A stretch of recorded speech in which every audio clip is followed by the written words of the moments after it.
Hello, viewers, and welcome to another episode of the Afro Gamer podcast, where we discuss gaming and esports in Africa.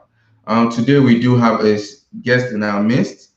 He is an active esports stakeholder in Uganda. He's also the curator for Navi Esports. Viewers and listeners, welcome. Is it Ivan or Ivan? A little bit of both. Okay, so Eve, I'll use the African accent and say Ivan. No problem. Okay, so how are you doing today? I'm doing well. I'm basically doing well, though I should be asking you, depending on the situation that's currently going on in the United States. How Oh, are you I'm coping up? I'm fine. I'm doing good. I'm staying indoors, keeping safe. Yeah. So I'm fine. Hoping things get better. So let's jump Okay. straight into it. The Yep. question I ask everyone is: you are an esports stakeholder. How did you get into gaming and esports? You can go as far back as when I was 7, I played Game Boy, just walk us through from how you got into it and, Yeah. how you brought it to where you are now. I think going back when I was when I was actually young, obviously when you're a young boy out there, gaming is always something that you're doing. But growing up, it was a bit hard for me to actually get consoles like the PlayStation, Xbox. Yeah, it was hard not because of affordability or anything, but because of the negative mentality my parents had towards it. They were like, we give you this, I think you get a bit spoiled here and there. So basically I was that kid who used to hustle the PC. you know a minimum range computer at home, I have to find ways of putting AAA games on it.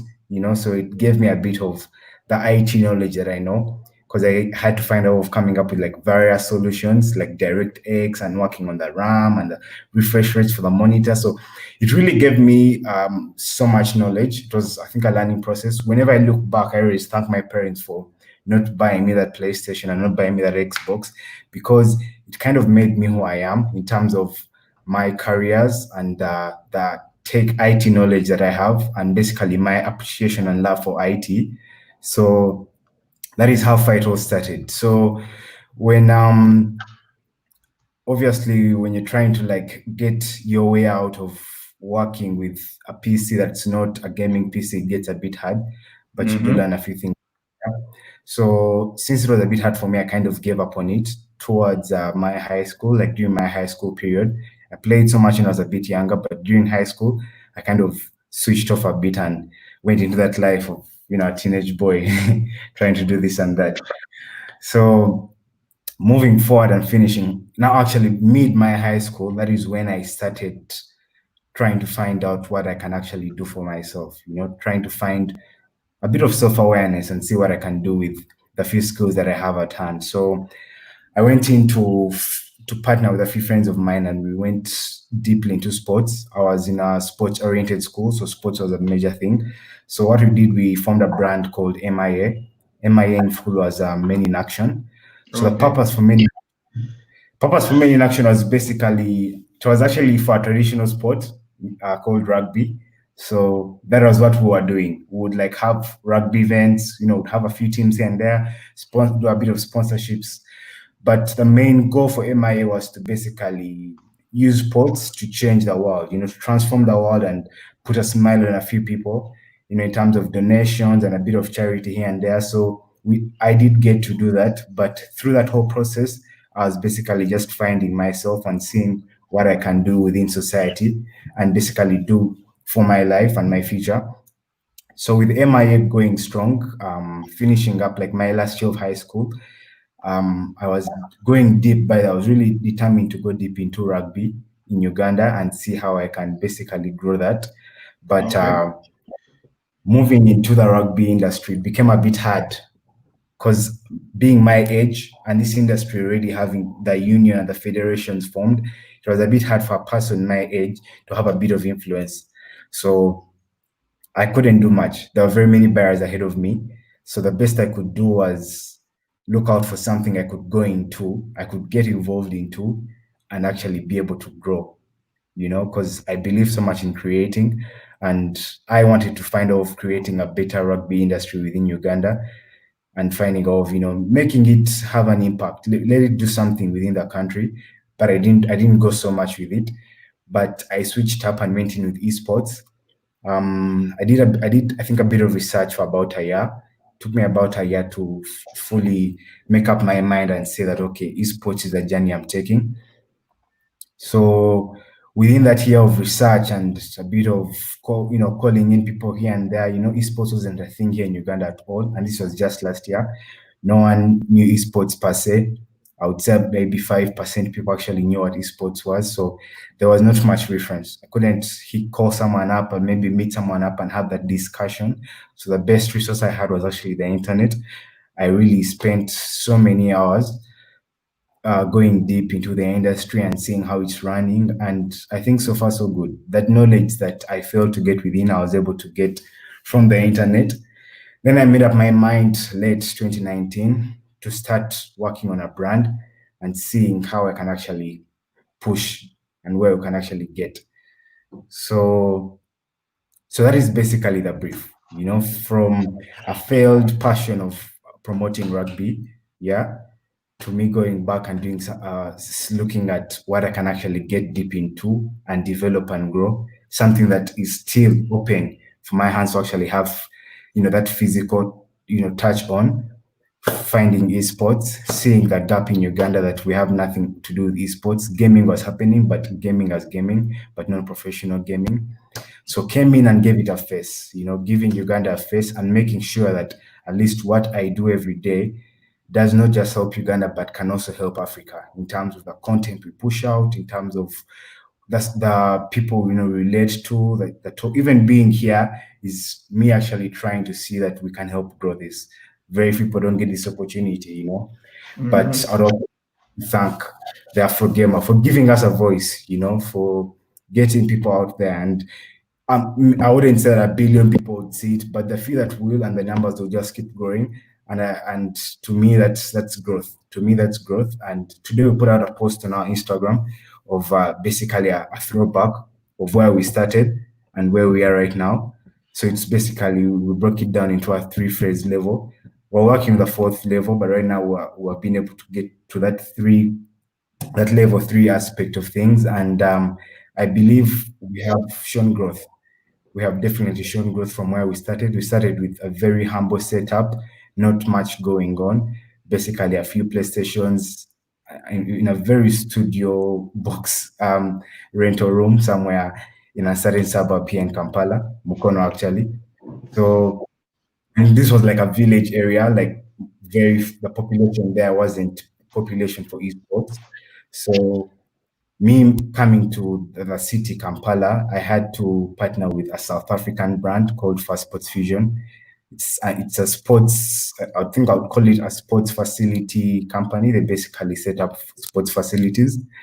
So partnering with them, they gave me a bit of space within their indoor sports arena, and I've been able to construct the first esports facility within Uganda, and we shall have a bunch of things going on there. We shall have team trainings, we shall have podcasts happening like this, we shall have a content creator sit there, and creators sit there, and to be a basic space for brainstorming and promoting esports within the country. So that is how far we have gone. Right now, at least what we have our facility in, trying to grow the team. I've been working, I would say alone for the most part, with God being my guide, obviously, but I've been trying to like push everything alone on my end. That's why if you actually look at Navi is actually Ivan backwards because I didn't have a creative team to sit down and come up with a name. Oh, wow. I didn't even think But about it that way. yeah, so I just flipped my name over and I was like, you know what? I really want to be original with this. Let me see what can actually come up that is 100% original. I was like, hey, I have a name. Let me just flip that around and see what, where it can take us. And now we're here. We're on the TGA and it's amazing. And I'm actually honored to be here. Yeah, I Okay. think that's Wow. That is a whole lot of consumption, but thank you for giving us that story. While you were talking, you gave an explanation as to there is a lot of gaming as opposed to esports in Uganda, which I think that cuts across Africa. As much as different stakeholders are trying to push esports, what we see is still more of gaming. So, how would you say, how big is the gaming community in Uganda as opposed to the esports community? Oh, I think when it comes to gaming, if you look at the the buying demographic, the Generation X and the Generation Z, people Hmm. my age and below, my young siblings, and maybe, the young kids. I would say it's growing, and I'd maybe put it at, if I'm to use percentages, out of 100%, let's say Uganda is 100%. So out of the 100% population of Uganda, I think I'd give it 50% people are gaming because we have a very young population, coming up. And gaming has become a thing, mobile gaming is also kind of, trending right now. So it's, Hmm. something look and see. But with internet solutions coming in and out a bit, we're seeing more people now going into the gaming. And since we had like this lockdown and not much was happening, and people had, they really didn't have much to do. We actually saw that people are investing more money to buy consoles and to buy games. I have a bunch of people that were corporate people and they're actually working 24/7. They called me and they're like, "Hey, can you come up and help us with these setups?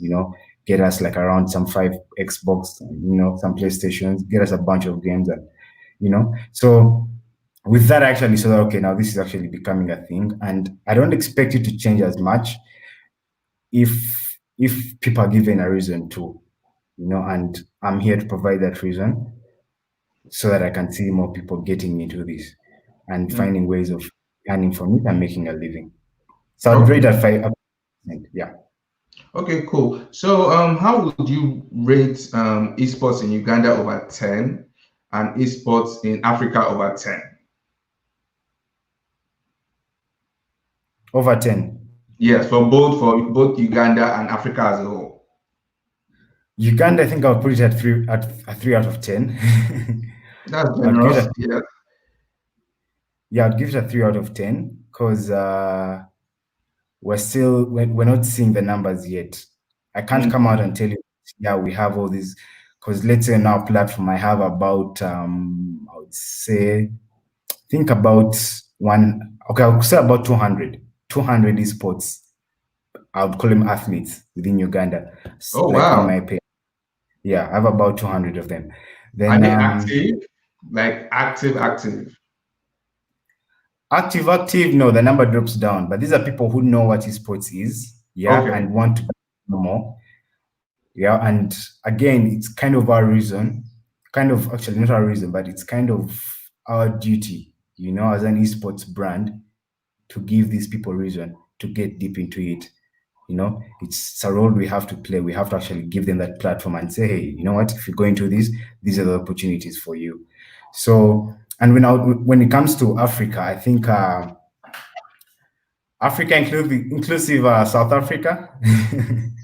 Okay, let's take out South Africa and Northern Africa now. Let's take out the Moroccos, the Egypts, take out South Africa, give the rest of Africa a score over 10. um, 5 out of 10. Five. That you are really, really generous with your score with your scores. Most, Have most, you most, asked? yeah, Have you asked? most people who have come on podcast don't are not generous that much. So that means if you add South Africa and you add Northern Africa, that means what will you be giving esports in Africa? 7 or 6? I'd give it a 6 still. It's just one tip of the iceberg. I think I'd give it a 6. Okay, so why are you giving Africa minus those countries 5/10? 5/10. Now, this is the problem. Esports may be going on in all these other countries, yeah, Mm-hmm. but people that are doing it, people that are running these esports brands or esports companies, are not doing enough in terms of putting the word out there. They're not doing enough to put content out there to know that they're actually doing this. Because I look at a bunch of esports platforms, like I would say, like online, you know, they're not doing so much to raise that kind of community. They're not doing enough. So I would actually say that there are people playing most of these titles. You find, you know, maybe in a school, you find about 50 people who play League of Legends, 50 people who play FIFA. They're just there, and that's the industry within them happening. But Mhm. because whoever is like trying to promote it or trying to put it out there is maybe not doing a good job for you to actually see them and see that, okay, yeah, Africa has numbers. Numbers, yeah, Yeah, yeah, that is yeah. what I.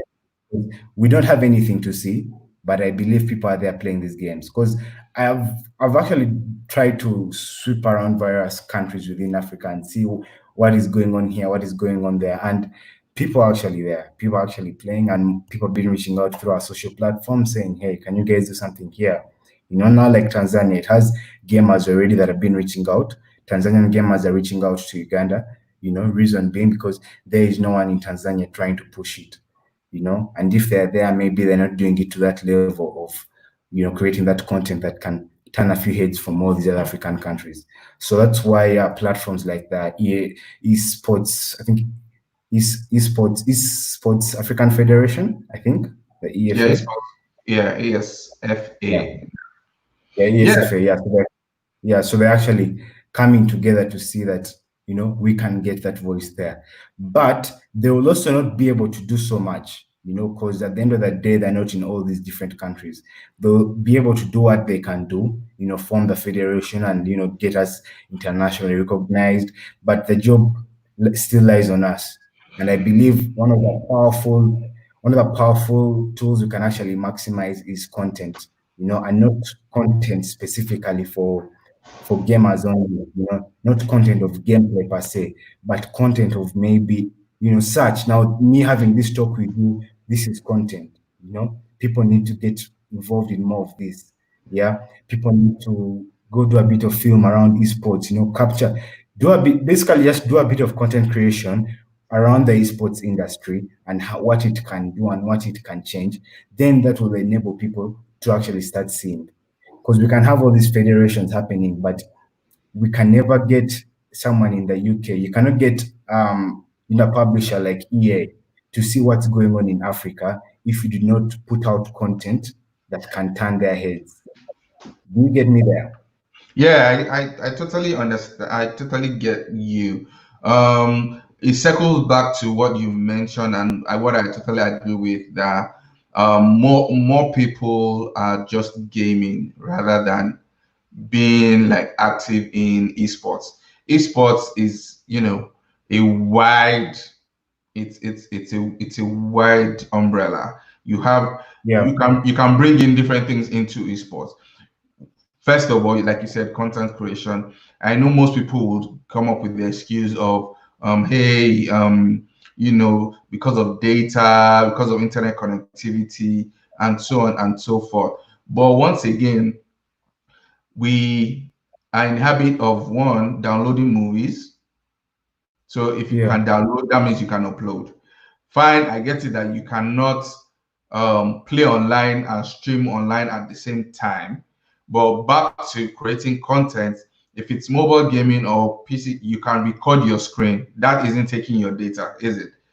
With it's that, not. exactly. So with that, you can, if you need to edit, you edit. And if you need to upload when you have enough data, then you can do that. And Africa so far is being neglected because, like you said, there's no adequate information, which is in form of data or content creation. Fine, we're improving now as opposed to last year or 2 years back, but we still need to do more. And you mentioned that, like in Tanzania, and there are gamers there. There are so many communities that don't know about the esports organization in their country or esports in Yeah, Africa as a whole. And another thing where I think there's a misconception is, because you have popular game titles being esport titles, that doesn't mean any other game cannot be esports. any a game that has a community and people willing to watch or content being created from it can be esports. So if, for example, if you have a community that plays Temple Run, they're always competing in it. That can be esports. So we also need to, and that's not just to you in Uganda, but to everyone in Africa. We need to pull in, those community little communities that they play even casual mobile games, people who play iMessage games, they compete, they have their small WhatsApp group and they say, hey, who wants to play me in this? We also need Yeah. to be able, yeah, we also need to pull them into the esports umbrella, like, hey, okay, you know what, if you guys play hoops on basketball hoops on iMessage and you have 10 of you that you have a group, you can nurture that. And I think we there's a lot of work to do, in my opinion, a lot of work in terms of all stakeholders in Africa. What challenges do you face in Uganda as a whole, when building the industry or even trying to promote the brand? Um, I think the biggest challenge, I think even this is actually bigger than funds. The biggest challenge is the fact that how it's seen, how it's viewed, what perspective do our elders have about esports? Yeah, you convincing someone in a decision-making position, because these are people who are older than us that have been here for some time, and they're the ones sitting in these positions that call the shots, that make the decisions. So it becomes a bit hard to actually preach to them about esports. You have to leverage on a lot. And the fact that you live, I would say, if you look at the Western world and use it as your bait, if you want to always, if let's say you're giving a presentation to someone and you're using examples of the Western world, yeah, it does not really look, I would say, it doesn't really look authentic, because the Western market and the African market are very different, and there's a very big difference between the two. Yeah, a lot of difference. Yeah. So most of the examples we have when it comes to esports industry are Western based. You Hmm. go somewhere, you go to pitch to maybe a sponsor or someone you hope to partner with, and they are, slightly older and they really don't understand what tech and esports is, and you're using examples of the Western world. Yeah. So most of them will actually come back and ask you, show me this applying, show me this working in Africa. Give me an Mm. example in Africa. And again, you can't say South Africa because that still doesn't apply. Yeah, So that is, it doesn't in any way. yeah. So I think that's the biggest challenge. I've personally faced it, but um, I wouldn't say this was a good thing. But when I think COVID-19 came in, it made pitching a bit easy, because we did see how applicable it could be. Mm. Kenya came up with I think Kenya's PSG Pro Series Gaming, very good esports brand out in Kenya. They did a bunch of online tournaments, and that was actually a solution to the fact that we did not have traditional sports happening. So these online FIFA tournaments are running, these online Tekken tournaments are running, and it was showing that there was some interaction, because that's the content again that we needed. So my biggest challenge, I think the first big challenge would be the fact that we do not have local content to show to our local sponsors, to show to our local, investors, that this can actually work in Mhm. Uganda. A challenge I'm also working on. So challenge two would be building a team around esports, because this is where it gets tricky. Normally, if you look at someone, an individual, a gamer per se, if you look at a gamer and expect them to know how to run an esports brand or an esports company, it gets a bit hard, because normally, if you're a gamer, you're a gamer. The same way as you cannot be a football player and a manager at the same time. You get me? You have to actually pick a side. So it becomes a bit hard for you to work with people who are gamers, because these are people who are interested in the industry already and they want to do something around it. But again, they're so committed to their gaming, and you know that is their strength. So it would be wrong of you, and it would be you playing your cards wrong by getting a game and putting him deep into growing the business and growing the brand. To me, that is not their place. They can either pick one side and move with that. So it has been very hard for me to grow a team because most of the gamers are really clinged onto their gaming. And again, if you look at people who are non-gamers and bring them into gaming, they do not really understand what's going on. You get me? So Yeah, the but only I think, sorry to cut you short. I think it's the way we present it because, for example, the same way, okay, let me even track back in terms of education to the elder generations. Remember, while growing up, a lot of African parents thought playing football was a waste of time. If you, they'll compare you to, XYZ, who is trying to be a doctor, who is trying to be an engineer. And now it has changed. The new generation parents are now enrolling their kids for football camps. So I think esports will get to that. We just need to be able to present educate it. them. Yes. And like you said, we need to be able to create more content. So when you're approaching brands, marketing managers, you can always give an example like, hey, in Ghana, you can pull up YouTube and say, okay, this is what they did, and this These are brand support. Yeah, so you can give examples. Definitely, if you go to, for example, if you go to um, the Red Bull in Uganda. I don't know which energy drink you have. If you compare France or America to him to present that to him, he's definitely not going to get it because he'll be like, the markets are different. We cannot copy and paste, and that is also something we as stakeholders in the esports industry in Africa need to learn. We can't keep copying and pasting esports in the Western world in Africa. We need to be able to tie our own culture into it. And that's why I am always for, let's look for even game developers in Africa, play their games. Definitely majority, it's not up to FIFA or Tekken, but we can always give them feedback as to, hey, this is how you can make it multiplayer friendly and so on and be able to even run tournaments on those local gaming platforms. And just to buttress what you said about non gamers, don't forget that in the industry of even music industry, sports industry, there are people who are not athletes or actually entertainers, but you have you know you have managers in those industries, you have social media influencers in those industries.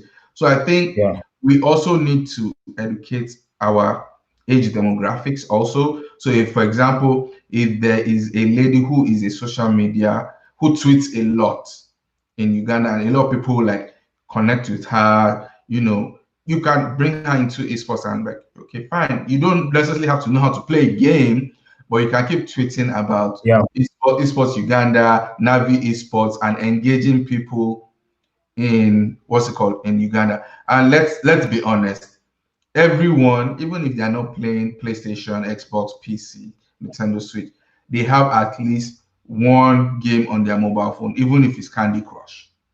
100%. Yeah, Yeah, so you know, subconsciously, people are indirect gamers in one way or the other. It's just we finding a way to bring them into like the industry. Like, hey, fine, you know, if it's a Candy Crush community you can build, then let's go for it. That's my own take. Some people might not agree because I think some people are, if it's not FIFA, if it's not Tekken, if it's not Call of Duty, then yeah, and that's the mentality many people in Africa, are yeah, carrying. And to me, I think it's wrong in my own opinion. There, like I said, 100%. you'll be surprised that majority of the gamers, which are casual gamers, play more of iMessage games, and no stakeholder is catering to them. No one is doing iMessage. I think so far I've seen just one person tweet like, "Hey, we're holding an iMessage games competition," and I don't think people really reached out to her per se. So that's another demographics no one is focusing on. And that's we're clinging so much on how the Western world has done it and Exactly. hoping that we can reverse engineer it this side, hoping that we can maybe replicate it somehow and do it here, which gets a bit hard. And I can't tell you that I'm 100% knowledgeable in terms of how the African market can relate with esports. It's something that we're still learning. It's something that we still have to do deep research on and see what we can do that can actually fit. Again, like since we're the ones creating the industry, we do not have a book to read, a book of Hmm. how the industry was created. We actually have to now start writing that book. So the process of writing that book, a bunch of mistakes are made, but that's the whole point. These are things you have to be prepared for and things you have to be expecting and just work our way out. Because I think we need to really be creative again. We really need to be creative. If we approach esports with this business mentality, at times this whole corporate mentality, and trying to look at where the profits are, it will get a bit difficult. Problems will come and money will always be the solution. But I think if you look at things in the creative perspective, if you look at things creatively, you can come up with a bunch of creative solutions that can actually help the industry go far.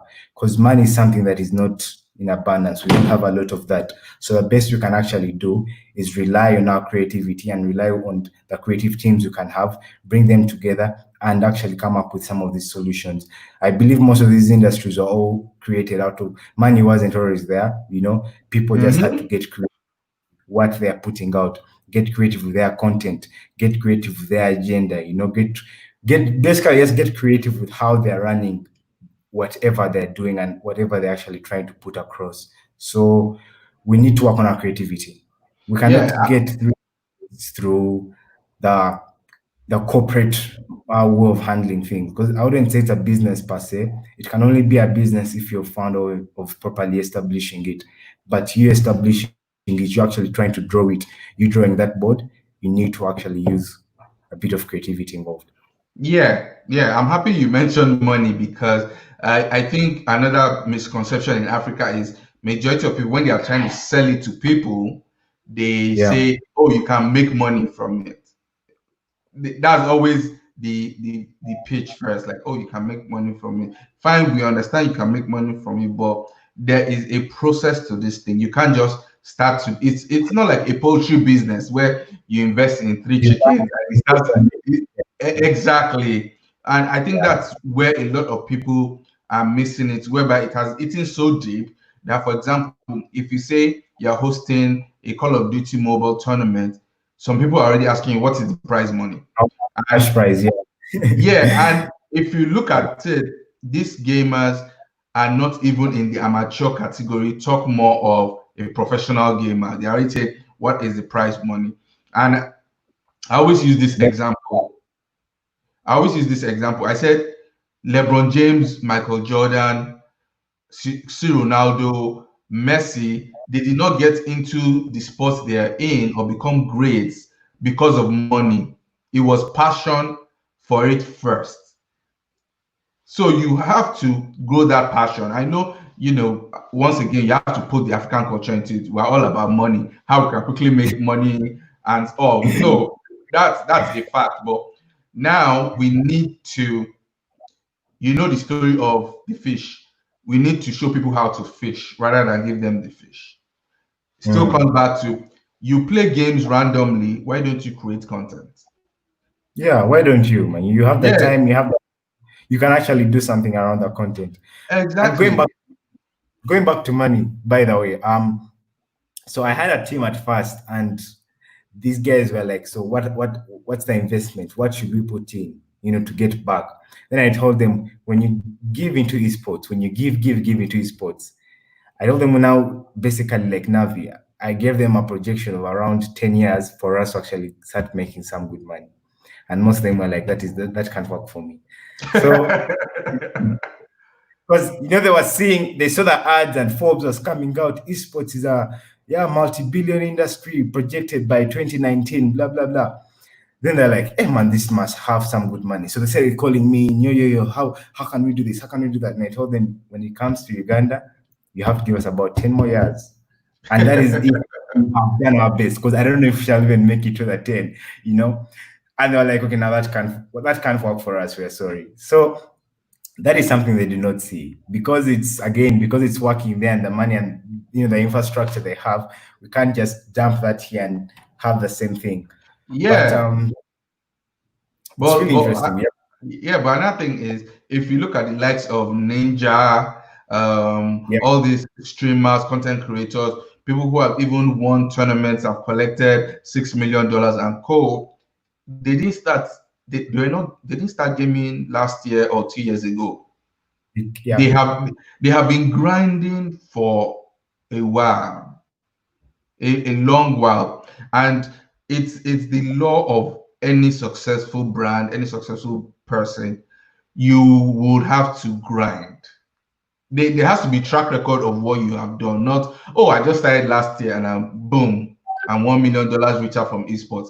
It doesn't work like that. Even as an Yeah. athlete, don't forget that the athletes all around the world. I can't speak for those in Africa. Once a certain year of Olympics is over, they start training immediately.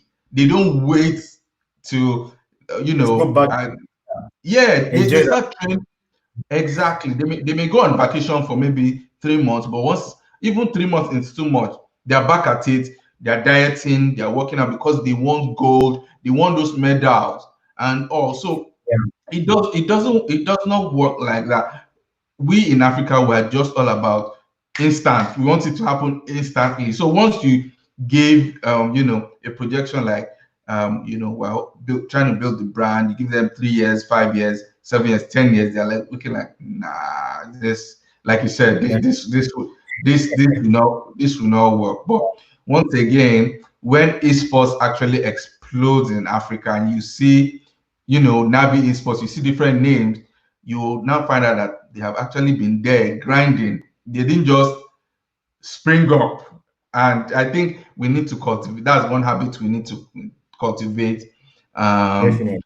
yeah, and a lot of mistakes that different sectors in Africa has made. Esports should not make the same mistake in terms of, like you said, investment, return on investment, and so on and so forth. So I think those are things we need to be mindful of. Let's Can I just round up with, yes, go ahead. One thing I would actually want to encourage if whoever is watching this and they're doing something around esports in Africa, I'm actually talking about Africa. I would want them to, as much as possible, not get so many investors right now, because it's a very big risk. Because that's a mistake we shall do. We shall go to these investors, forge these numbers, and maybe bring a bit of the Western numbers within, and match things up there, and try to show that there's actually something in this within the next year, and actually spoil it. Because if we go to these sponsors and they put in their money, yeah, and you fail to raise these numbers in your country. I'll give like a rough example. If let's say tomorrow, like December is coming, let's say Navi comes out and it's like, now we need sponsors to have this tournament happen. Let me go to MTN, let me go to who, to have this to sponsor my tournament happening in December. So MTN is accepting, and let's say other three brands, Coca-Cola, and maybe another telecom company, they're in bed with me. So that day of the event comes, and we only manage to raise maybe just 100 gamers. Mhm. In terms of I'm talking about funds, not players, but now the funds. That would be a very big disappointment to these sponsors, because we have seen stadiums feel at the Fortnite World Cup, Call of Duty League. People are all, it's the stadiums are massive. People actually, and we're using these images and we're showing these sponsors, and they're also getting hyped, and they think it's the same thing that's going to be here. I believe that's going to be one of the big mistakes. That's why personally I've tried to really go slow on getting investors in yet. You know, I can't really be, because sometimes it'll be like, after all, what's the point if they give me the money? If MTN gives me the money, so what? Even though they don't make that, even though there's no ROI for them, my event would have happened. But now, what about the next year when you want to go back to them? You know, Yeah. and Hmm. if you've spoiled it this one time, you may actually injure the industry growing 10 years from now? Because what if that's the mentality that they'll always have at the back of their head? Let's not go into this because we may not be able to get these guys on board. We may not be able to actually.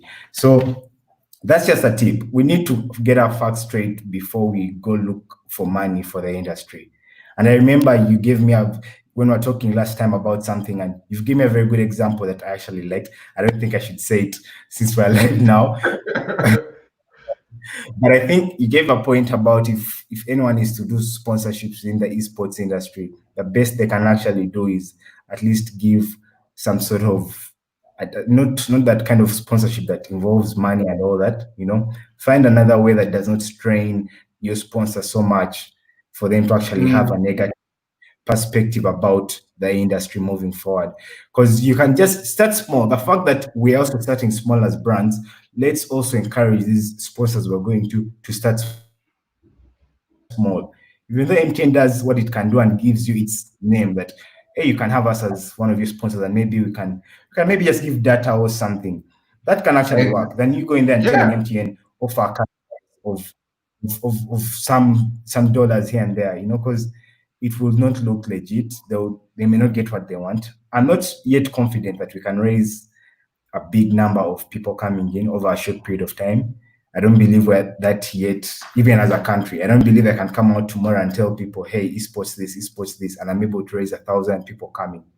I don't feel that confidence yet, but I hope, and not, in fact, I wouldn't say hope, but I'm actually working towards that. I'm working towards at least in the next 5 years, I'm able to hold a summit or any offline now, because online is easy, but let's say an offline event and about one able to come together, and talk it out and, just be esports, do esports and do their thing. So that's the level I want to reach to, at least in the next 5 years. And that's like what is something I'm really working close to and towards too. So yeah. Okay. Great. So let's round up with this. What should we expect from Navi Esports, in the next year, in the next 2 years?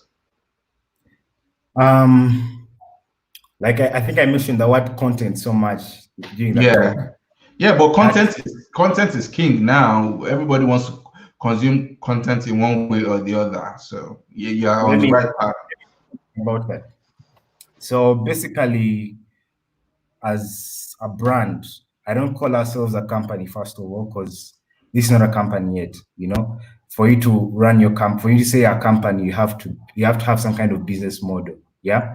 But the fact that we're now trying to grow what we are growing, I'm not focusing on the business aspect. I'm now focusing on growing the brand, vice versa, the concept of esports. So from Navi, moving forward, at least in the next 2 years,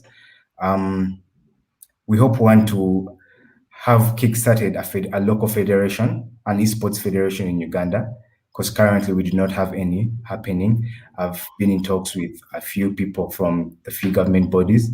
I was able, actually, just I think yesterday, I was able to meet some of the advisors in the sports ministry, and we had a chat. And it wasn't easy, by the way, because they challenged me. These are people who are really down for sports, traditional sports. They do not want to see their kids get wasted playing a computer game. So yeah, it was really hard. It was really hard. They asked me very many questions, and I was there playing cards of the Western world, and I wasn't so prepared, by the way. But they also got me off guard because I thought we were just going to have like a sit down chat, but they told me I was in like present to us what you have, and they were like about 2 people. I expected one, so got a bit hard. But yeah, we hope to have our federation up at least in the next 2 months, running here in Uganda. I think I would also say, as much as our niche is esports, personally, as an individual, I want to really go deep into inspiring people and giving people something to live for. I want to, I wouldn't say that I want to do so much with motivating people and all that, but no, we just want to be able to change a few lives, change a few lives. Someone who's looking at something in a certain way, if they're able to find themselves within the esports industry, because I believe it's wide. What I want to do is to actually create more job space for creatives to come in and inspire more creatives to join the creative industry, because esports has a lot to do with game development, a lot to do with content creation, and all these things need creatives to actually come together and do it.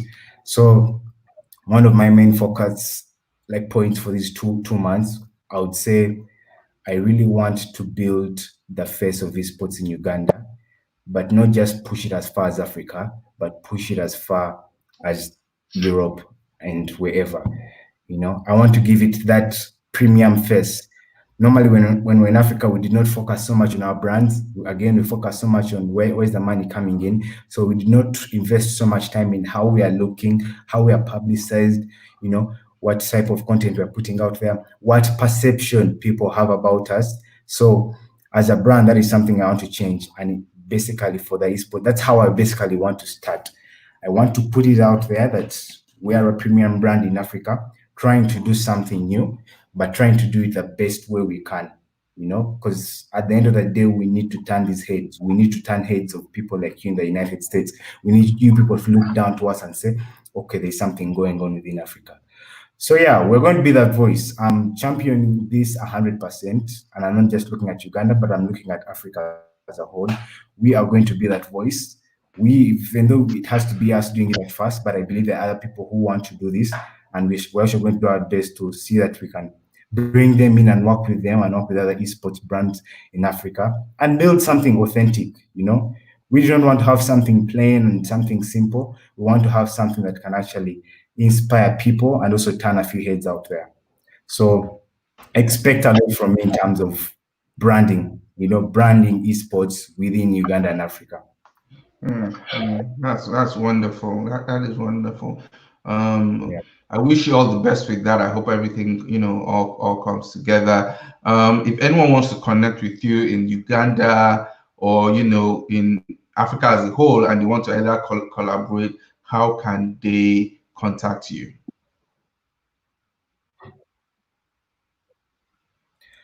We have we're strong on social media. We have our platforms on Instagram and Twitter, Navi Esports. I think you'll probably be able to find it again. So it's just Navi Esports, Instagram and Twitter. Send in a DM and trust me, you get a reply right away because we have someone 24/7 just maintaining those accounts. And even me personally, my Instagram is Ivan Chivuka. There's just a dot between the Ivan and the Chivuka. So as you see the name on the screen, so it's just Ivan Chivuka. You can also hit me up through Instagram DM. And yeah, we have a chat. The same way Afro Gamer reached out to me and now we're here is the same way someone else can actually reach out to me and we progress. So there's no hardship in that. I'm really open to working with as many people as I can because you have to the strength in numbers and it's good to get points from people around you and people within the same industry. So I think those platforms can Instagram, Twitter, and my personal DM. Okay, all right then, Ivan. Thank you very much for taking time out to discuss with us. We hope that you can come back and give us updates of how esports in Uganda is growing and the progress of Navi Esports. Yeah. So